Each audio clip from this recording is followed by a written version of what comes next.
Hello everyone, and welcome to this tutorial from cgcookie.com. My name is Jonathan Williamson, and today we're actually going to be doing something really cool. For those of you that have been paying attention to the new Blender release 2.49, there's a really cool new feature called projection painting. And this really makes the process of painting textures from images much easier. What used to take, between 30 and 45 minutes going between Blender and Photoshop or Blender and the GIMP or your favorite image editor used to take about 45 minutes or so. If you're pretty good and a lot of tweaking and such, now can be done in a few minutes flat, and I'm going to show you how. So what this involves is using multiple UV maps by using multiple UV textures down here and using our various maps from the front, side, back, etc. as stencils basically to stencil on an image. So let's just do this. So the first thing we need to do in our first map, we're just going to call this one our base. You can change the name down here. And let's go into edit mode. And you'll notice that I've already added some seams to this model. If you're not familiar with how to do this, please check out my tutorial on unwrapping a UV or UV unwrapping a human head on CG Cookie. And so we're just going to select everything, hit U, and unwrap. Now you'll notice things are a little distorted here. And one quick way to fix this is just Alt-Shift-Right-Click on the two center loops here. Scale everything to 0 along the X-axis. Hit P. Hit P to pin those. And then hit U again to unwrap. And that will even those out such that they're even on both sides. Okay, just a quick little thing there. Just so that we've got, so that if we were to use the results of this tutorial on an actual model, it would be good for painting on. Okay, so this is our base. Now we're going to go ahead and just ignore this for now, and click New on UV Texture. And let's call this one Front. And on this one, we're simply going to go into Front View here, and hit U, Unwrap, Project from View. Yep, just that easy. Okay. And now, let's do another one. Oh, whoops, wrong thing. New. We'll call this one Side. Unwrap from the side. And then let's do one at a 45. So just on your number pad, hit 4 a couple of times to about a 45-degree angle. There we go. Let's see. 1, 2, 3. 1, 2, 3. Yeah, hit 4 3 times. And hit you one more, and we'll call this Angle. And Project from View. Okay, so now we have 3 different views. And so if you look at this, basically we're going to stencil on these 3 views to this. Now this may be a little confusing, so let me just show you.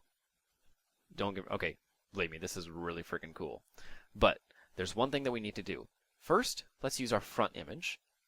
And let's go ahead and load up a image of our character model, or our human reference, from the front. And I've gone ahead and picked one out, and if you download or purchase and download the source files for this DVD, you can just use these, or I got these ones from 3d.sk.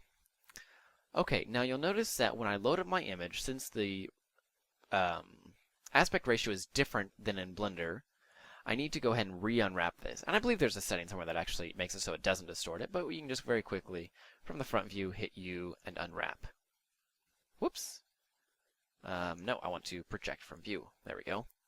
Okay, so now what we need to do is we're going to scale up our UVs and then just modify them such that they fit the front. Now if you want to make this a little more clear, just deselect the back half because we're not going to need it. Although we will need these small portions. We just need any vertices that are facing the front, essentially. Okay, there we are.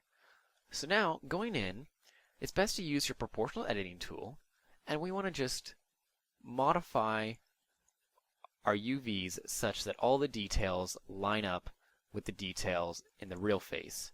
So you can see I'm moving things around, fit the nostrils here, move this over a little, move these down.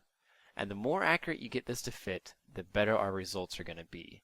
Because remember, we are literally going to stencil on this reference image to our model. And it's really, really cool. First time I did it, I was just astounded at honestly how well it worked.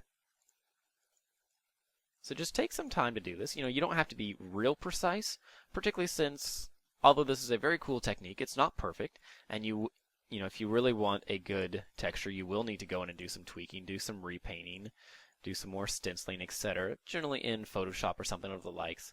But this is going to give us a very good, quick result that would take a lot of work to get otherwise. And so, you know, right now, everything I'm doing is very simple. You know, I'm not doing any complex editing, particularly since I'm using my proportional editing tool, since it does work in the UV window as well.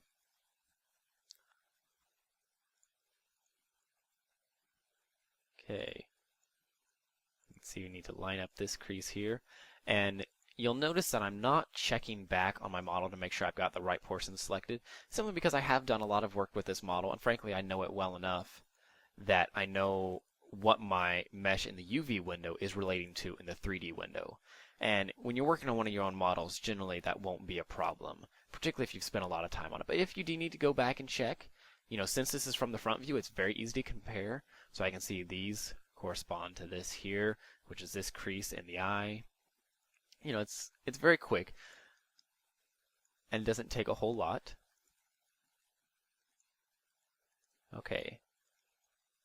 So we're just going through here. Now I'm only going to do this on the one side, on the front, and then maybe we'll do it very quickly on the side, just so you can kind of see. We don't want to take too much time here. Okay, let's tweak the jawline a little bit here on the ears.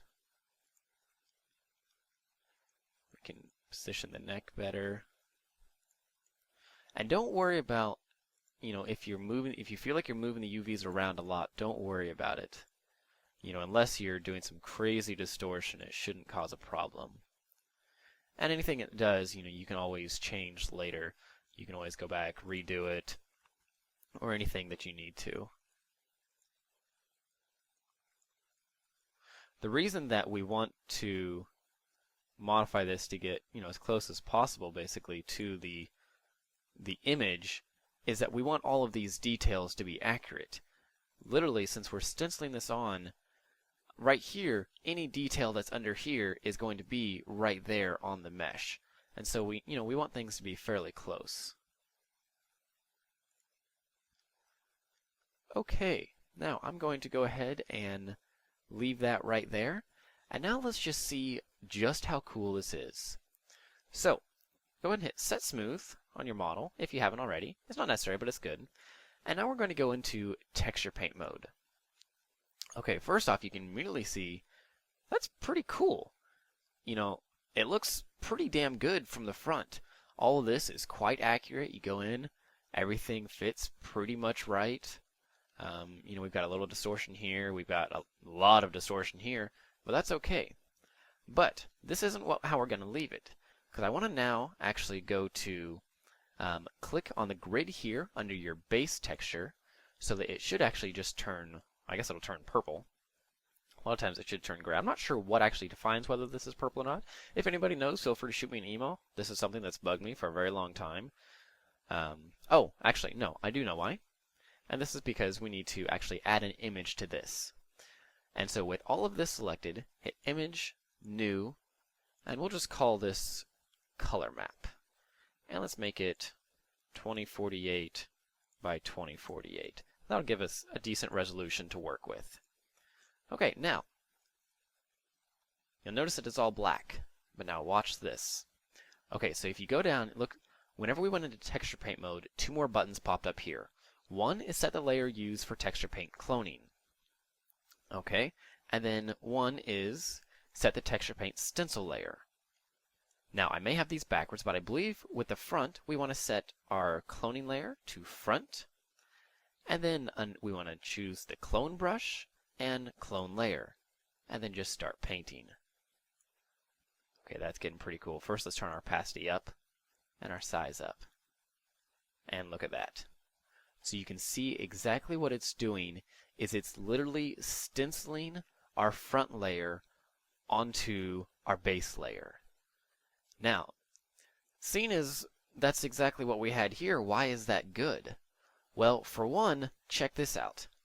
It's copying it over with the distortion to our UV layout here, such that we don't have to worry about manually distorting all of that in Photoshop, or trying to lay it out such that it fits, painting everything by hand.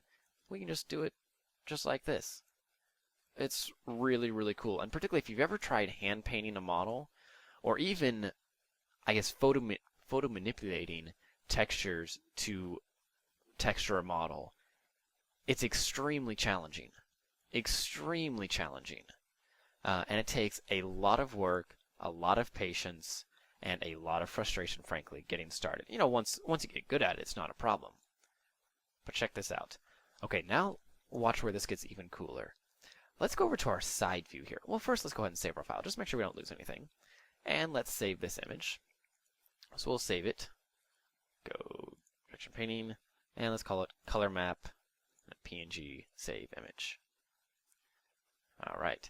Now, switch your grid view over to the side, and let's go ahead and unwrap it, or it's unwrapped from the side. So let's go ahead and load up our image of the side, and we'll hit E. When you're in the UV window, you can actually hit E to unwrap, except again we want projection, or project from view. Okay, so now let's just line this up real quick. We're not going to do a whole lot. Using proportional editing, we can do this very quickly.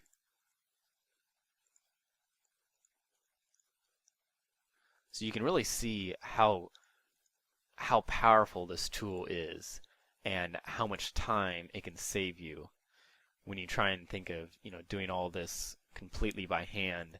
It gets very, very daunting very quickly, and that's one of the reasons you see a lot of untextured heads. It's the same reason, frankly, that a lot of my heads have been untextured.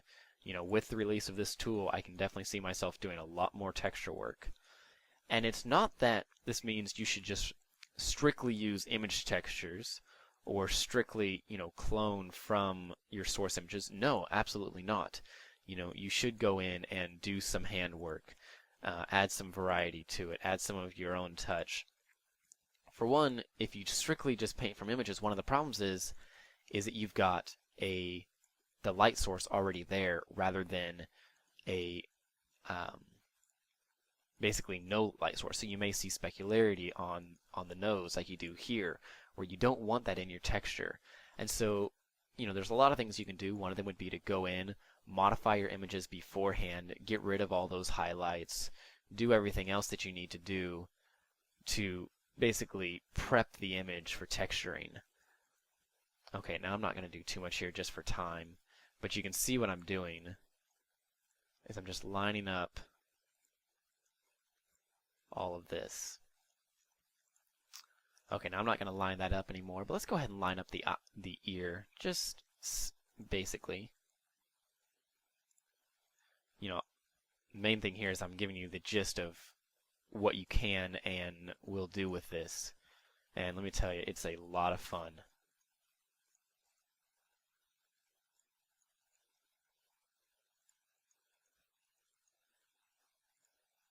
Okay, so that's close enough. And let's bring this all back.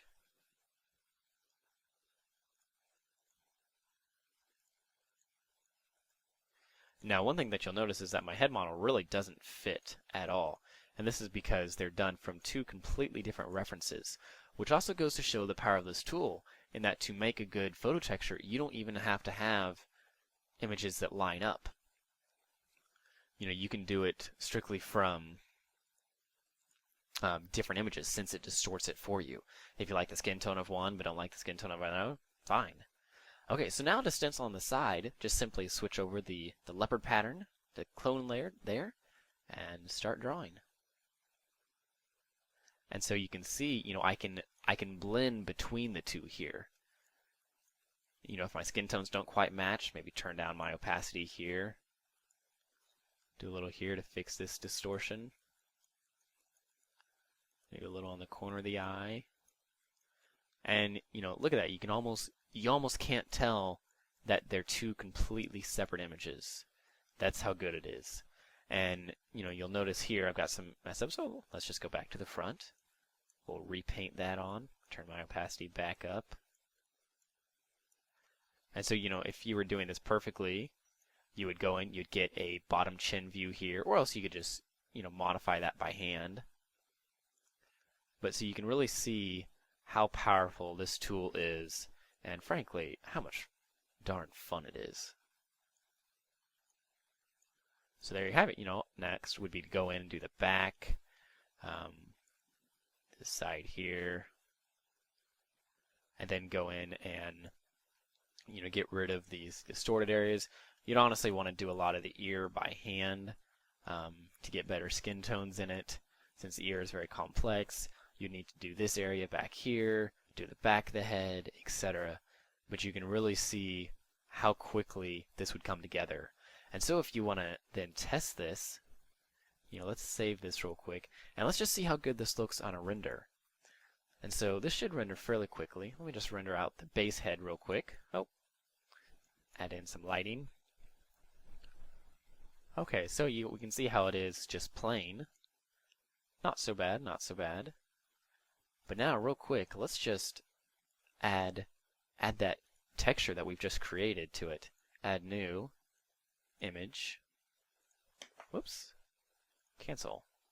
I can just simply click the double arrow here, and I want color map.png, and we're going to map it to the UVs, and then just hit render.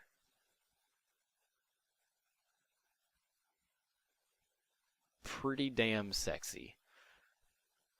For, what was that, total of maybe 20, maybe 30 minutes of work, not bad. So from here, after, obviously once you went in, did all the other areas behind the ear, fix the rest of this down here, the back of the head, you can then take this into Photoshop, use it as a base to create your displacement map or bump map, specularity maps, etc. But there you have it. That's projection painting in Blender 2.49.